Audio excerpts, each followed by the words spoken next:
एक अमीर लड़का था, उसे एक गरीब किसान की लड़की से प्यार हो गया। लड़की सुंदर होने के साथ साथ काफी समझदार थी। एक दिन जब लड़के ने उस लड़की को बताया कि वह उससे प्यार करता है और उससे शादी करना चाहता है, तो लड़की ने कुछ सोचने के बाद उस लड़के को शादी करने से इनकार कर दिया, क्योंकि वह गरीब परिवार से रिश्ता रखती थी।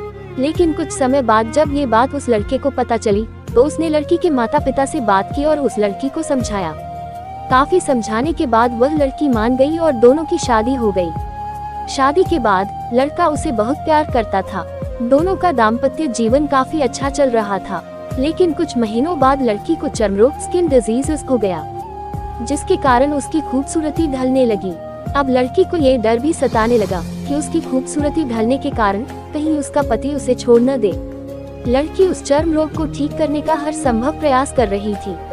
समय बीत रहा था और लड़की की खूबसूरती धीरे धीरे ढल रही थी।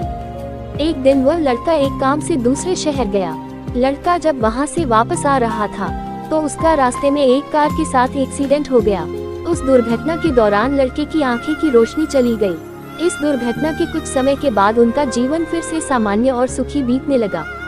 वो लड़की चर्मरोग की वजह से दिन प्रतिदिन कमजोर और बदसूरत होती गई, लेकिन पति अंधा होने के कारण उनका दाम्पत्य जीवन ठीक चलता रहा और दिखाई न देने के कारण वह लड़का उससे पहले की तरह प्यार करता रहा। कुछ सालों बाद बीमारी के कारण उस लड़की की मृत्यु हो गई। पत्नी की मृत्यु होने के बाद वह लड़का अंदर से दुखी हो गया और वह शहर छोड़कर जाने वाला था।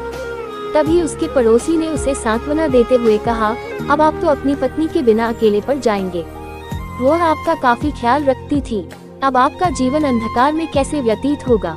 तब उस लड़के ने अपने पड़ोसी की ओर देखा और गहरी सांस लेते हुए कहा, मैं कभी अंधा था ही नहीं, लेकिन मैं ये सोचकर अंधे होने का नाटक करता रहा कि कहीं मेरी पत्नी को उसकी बीमारी और बदसूरती के कारण ये ना लगे कि मैं उससे प्यार नहीं करता।